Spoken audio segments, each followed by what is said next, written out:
We may actually be live, but guys, give me a moment. It's not saying we're live. I got a message that it's live streaming. Okay. Yay. All right. Welcome everybody. Bobby and I are here today to do our root cause reset on parasites. And so we're really excited to be with you. I think it's been a little while. So I'm just going to introduce who I am and remind you that we're live streaming from Zoom. So it's tricky for us to see your comments. We will respond to them after the event. If you have questions, if you have comments, we'd love to hear if you're watching the replay, if you're there live, where you're watching from. But my name is Heather from Health Coaching by Heather, and I am co-founder with Bobby McGrath, who is here, of Navigating Mold and CIRS, a course for practitioners and for clients. We both specialize in helping people recover from complex chronic illnesses, specifically mold toxicity, Lyme disease, and chronic inflammatory response syndrome. So I'm gonna let Bobby introduce herself. Hello, I'm Bobby McGrath. Nice to see everybody. Thanks for hopping in to Facebook with us today and listening in. As Heather said, I am a co-founder with her, and um, we are Batman and Robin with mold, Lyme, and CIRS, and we do work with a lot of people that are just chronically ill and struggling. And today's topic is probably universally something we found in all of our clients and even our own personal health, right, Heather? Yeah, definitely. So why are we doing this work? Really quick, I am about 6 years out of finding out that I had mold toxicity and peeling back the layers. I no longer have chronic inflammatory response syndrome. And I'm still recovering from the layers or the damage that mold does to your system. But I do this work because I want people to understand that they don't have to live with what they've been served up, and that there is an opportunity for them to clean their internal terrain, to take back their health, and to work uh, at restoring their self at the cellular level. I love that, Bobby. And, both of us have the same heart to see people get well who are struggling and to give them hope. Many of you already know my story that I was sick for 22 years with undiagnosed Lyme and Bart, and mold was a big missing piece. And I did restore my health, still peeling away a few last layers from the number of years I was sick. People don't realize there's just a lot of layers to peel away. But both of us have reversed our labels. And we want you to know that you can get well and you can get well quicker than we did. Yep. Because there were a lot of things that got missed on both our journeys. And that's why we're doing these talks, is to empower you guys and to educate you guys Yep. to move the needle in your health quicker than we did. So we picked parasites today as a topic, and I'm wondering if you can think back to a week ago. Uh, the full moon was last Tuesday, and it was the biggest moon that we're going to have in this entire year. It's called the Hunter's Moon or the Beaver Moon.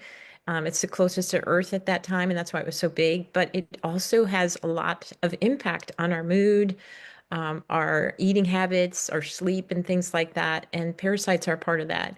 And I'm wondering if last week, I don't know about you, but Heather and I were comparing notes. I was pretty emotional last week. I had a lot of days where I was in tears and just not handling things very well and just struggling with just um, I kind of felt sappy, just very sappy. And we realized that it was the full moon was just kicking our butts. And so we're going to share today a little bit about why that happened. And Heather's got some information she wants to share with you about her story about the full moon. Yeah, the full moons have not bothered me in a while, but this one was a doozy. And my body was releasing parasites that I could see in the toilet. It still is. It's been about 7 days. I've been releasing parasites every time I go to the bathroom, and I'm not taking anything to kill. So the full moon is a great time for the body to release when it feels safe to do so. And we'll talk a little bit about that. Um, so I want to talk about that all parasites are not bad. Parasites often serve a purpose in our body, and they help to protect when our body is overburdened with toxins, mold, heavy metals, or infections. And they act as a place to temporarily store these toxins that are harmful. So they can be very, very protective so that these toxins are not out in the bloodstream. So, in a way, they're the body's way of buying you time until you're able to start taking care of that toxic burden. And they really do like to thrive, unfortunately, in a gut or a body that's imbalanced. And unfortunately, when I was dysregulated emotionally last week, there was not just my emotions, but there was days where I was just craving, sugary things and stuff like that. So I know that my parasite work that I actually have been doing myself was potentially even working my body was working really hard because what happens is when you've got parasites in your system, which are supposed to be there to clean up the debris in our system, when they get not when the bad guys outweigh the good guys, and you get a really high parasitic load for many different reasons, you can have problems when you have a sluggish detox pathway. And there's multiple ways that the body is detoxing on a daily basis. Is always the body's always cleaning itself through working with the liver, your lymphatic system, which is your garbage waste system. Your bowels also are eliminating, as Heather mentioned, debris from your system, toxins, parasites, viruses, bacteria, stools that are full of just basically foul kind of smelling things.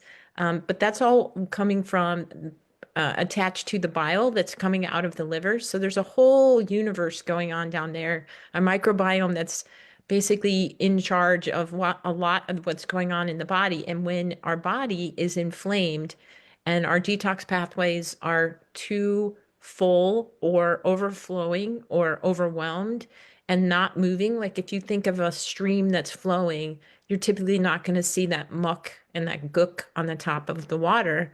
But when it's stagnated and it slows down, that's when the gook and the muck start to, you know, thicken up, and it makes it very difficult for the stream to flow. That's what you need to think about in your body when you're thinking about the internal terrain. We're talking about your stomach, your small intestine, your large intestine. How are your organs working in function with everything else in your body? And those parasites, those nasty little parasites, they are opportunistic, but they are not the root of the problem. They are basically a deeper symptom of dysfunction that's going on in your gut. And that's one of the reasons we talk a lot about gut health. So instead of thinking about how to go in and kill the parasites, we need to change and reframe that thought into why do I have an open door and parasites are filling up into my system in the first place? What is it in my lifestyle or the things I'm eating or drinking or doing? Even your emotions and your stress level can make that um, go higher in your system. Can I add something, Bobby, that I Yep. think I meant to hit on in the very beginning and we didn't? But in the clients we work with, when people have Lyme disease, they always have, right, a higher parasitic load. And when people have been exposed to mold and to toxins, the parasites are there to clean up. And all the clients we work with who have mold and CIRS have higher parasitic loads. And these are often things that get missed, especially in the mold and CIRS clientele, that people aren't addressing the parasites. But as Bobby said, we have to look at why are they there in the first place. And often they are there because there's something else going on, like someone's toxic, they're in mold, they have CIRS, they might not know it. They may have Lyme disease or undiagnosed Lyme disease that they're not aware of. And that's part of why they have that higher pathogenic load in their body. Yep. Yeah. And you can live in survival mode like that for a very, very long time and not have a provider maybe turn over enough stones to help you realize, you do have a high toxin and a high parasitic load. So you might be saying, well, how would I know this? So some common signs or symptoms that we're going to talk a little bit about and just briefly go through. If you have considerable um, digestive issues like bloating, constipation, especially bloating after you eat. You're not bloated, you eat, then you are. Constipation is also one that's big, or even intermittent diarrhea, IBS-like symptoms. Intermittent diarrhea can be just that your body's just like, this has to get out of my system right now, and I need it to go now. And that's why you get the intermittent diarrhea. grinding your teeth, if you're a teeth grinder at night, or clinching. You don't necessarily always have to be a grinder. You could be a clincher. And that's what I was. I was actually clinching a lot and just literally beating the crap out of my molars. And my dentist is like, holy moly, what's going on here? I ended up with a bite plate, which you put in before you go to sleep so that you can't clinch. And I'm happy to report that that was something that I actually recently got rid of because I thought, I noticed that I'm not clinching anymore. Maybe I can go without this at night. And I was having jaw pain, and that's why I got the bite plate. So I was happy to hear that it was time for me to let that go. Itching around the rectum area, anytime you have itching, that can be something definitely parasitic. Food cravings, like I mentioned about the full moon, if you found like last week that you were emotional or you were sticking your face in the, candy jar trying to steal your kids' Halloween candy and things like that, and you're just like, what is the deal? Why can't I get a hold of this? That is parasitic behavior. That is the parasites calling for their favorite thing, which is sugar. And then brain fog and fatigue are symptoms that are a lot of people don't really wouldn't ever connect to a parasitic high load, but it is, unfortunately. Thanks, Bobby. Yeah, some other symptoms, and people present so differently with parasites. And my husband and I, we had such different symptoms with our parasites. He would get skin rashes and had really bad eczema. And a lot of times, a cue that he needed to do a parasite cleanse was he had this rash that would come out, around the full moon. Symptoms that are cyclical. If I used to get terrible neuropathy, and I look back and it was always around the full moon, severe neuropathy around the full moon. So if you're having symptoms that you don't understand, but you start to track that it's around the full moon, some people will have symptoms with the new moon as well. That's a sign of increased parasite activity. Insomnia can be another symptom that's related to an increased parasite load. So people are just very different how And how and, they wa and waking up, right? Not that it doesn't always have to be that you can't go to sleep, it's that you could get to sleep, but then you're waking up and waking up, especially between like the 1 and 3 time and things like that, AM. Yeah, for me, I had severe insomnia around the full moon and neuropathy much of my healing journey until the parasite load got really, really low. This was the first full moon in probably over a year that I had symptoms, and it was really stuff just releasing. So that load has to come down for those symptoms to start to go away. So you might be sitting here thinking and listening to us on the replay, oh my gosh, this is something new. I've not heard about parasites, right? I didn't know that we all have them because we do. If you have a pulse, you have parasites. And you may be thinking, get it out of me. I want to go in and kill everything, but that's not exactly the best method. And that's one of the things that Heather and I are pretty skilled at is that we help our clients be able to open up their detox pathways before they start to go in and kill and bind and try to get things out because it's like a bathtub that's too full. If you're trying to clean your bathtub and you didn't unplug the bathtub and open up the drain, all that cleaning is just going to keep backing up and you're going to have a big ring around your bathtub. So you want to work on getting your detox pathways open so that your body can release what is coming out of it, especially because when the parasites decide to die because of the protocol that you're on and the herbs that you're taking and things like that, it's going to release its metals and it's going to release the mycotoxins or the biotoxins into your bloodstream. And you need to be able to get that out and have binders on board to help you with that. So a lot of times people feel much more symptoms when they're trying to do a parasite cleanse and they haven't prepared their pathways or gotten their body rolling. Like I said, think about the moving stream. So it's not exactly the cleansing that's not working. It's that your body just wasn't prepared to take on the challenge of getting rid of it all at the same time. Yeah. So we're going to talk about some other mistakes that people make. So not preparing the body is number one. I would say up there with that is not preparing the nervous system, which Bobby, that's her area of expertise, and she really helped me to understand so much more about the nervous system. Not addressing the terrain. A lot of people will go in with, prepare the body, go in with herbs to kill, but they don't know anything about how to eat. to not feed parasites.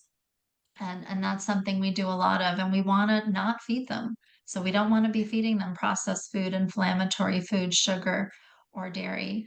And we'll probably do another live on a little bit of a deeper dive on how to not feed parasites.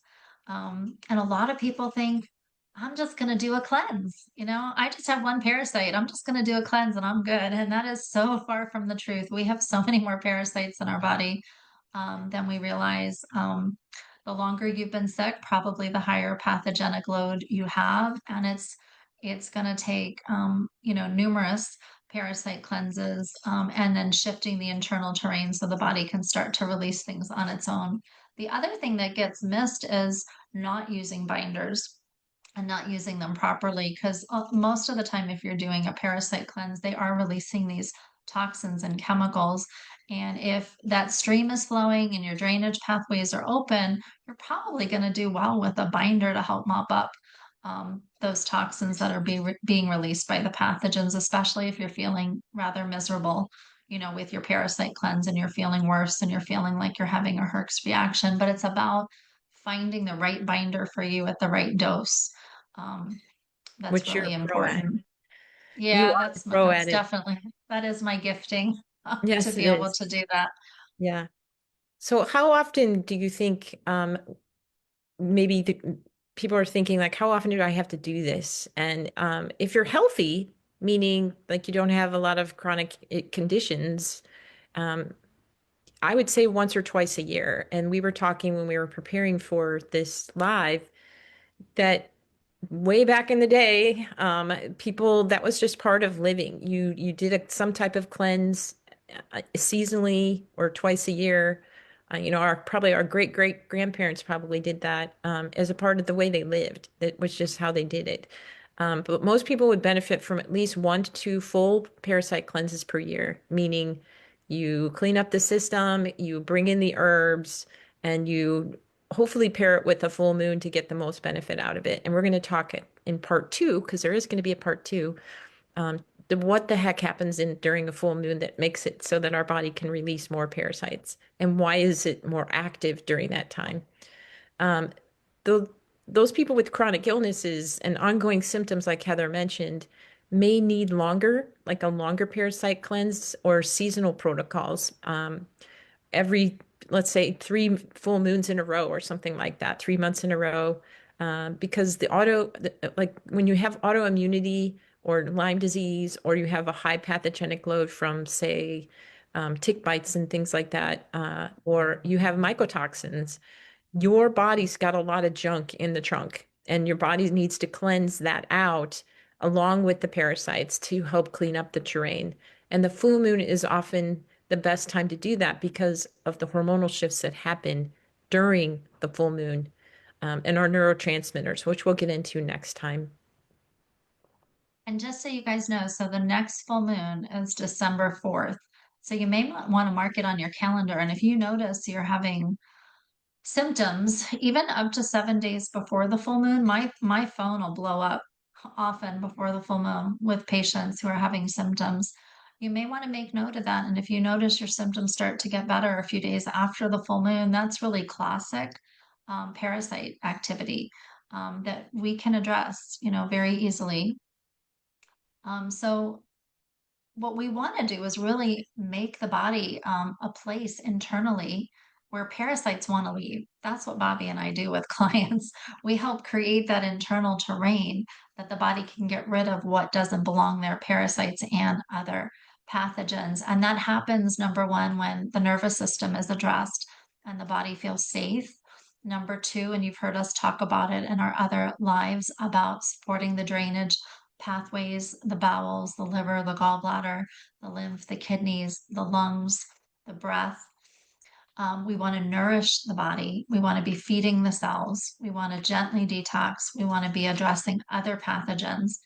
And as we do those things, parasites lose their job. They don't need to be there anymore to protect you. And like I said, I've never experienced it so much like I have this week. I've never seen so much visibly in the toilet every single day.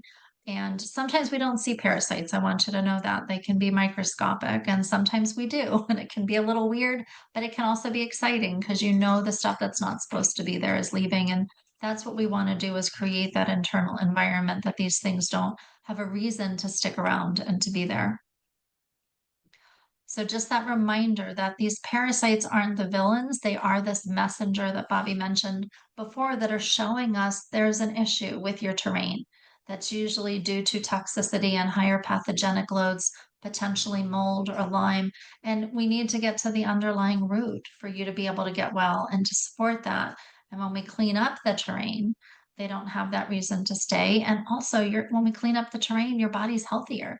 And a lot of health issues just tend to go away.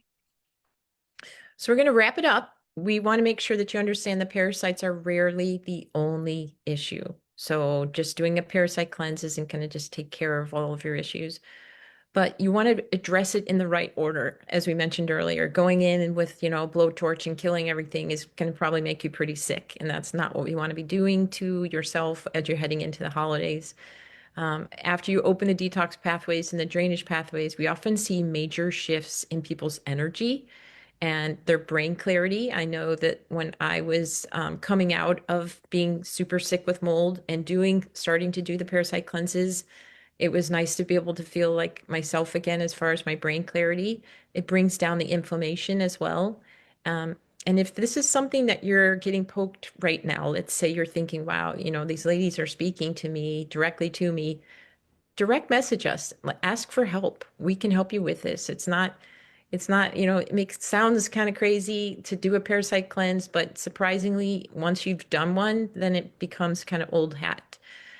We are going to be doing part two of the parasite information, and we want you to understand like why would you cleanse during a full moon? What are the benefits of that? We're also going to talk about our favorite products for finding a way to rid your body of parasites and making the internal terrain non-hospitable. And it's basically you close the door on the front door, and they don't want to come in, and they're not going to stick around. And then you can also get your questions answered too. If you wouldn't mind, in the Facebook page that you're on, whether it's mine or Heather's, wherever you're finding this replay, or if it's on Instagram or LinkedIn, please let us know what questions you have about parasites so that we can write those down and make sure we address them at then part number two. Because we have all this stuff swimming around in our head and we'd want to share with you, but sometimes you have questions that we didn't think about. So please share your questions and we will try to answer them next time. Thank you so much for joining us live or watching the replay. Please share this with somebody if you have a friend or a family relative that you feel like maybe needs to understand parasites a little more or just needs to be aware of them. We would love any kind of share that you could provide on social because it helps us reach more people. Everybody have a great Thank, day. Thanks for attending. thank you for being here. Bye. Bye.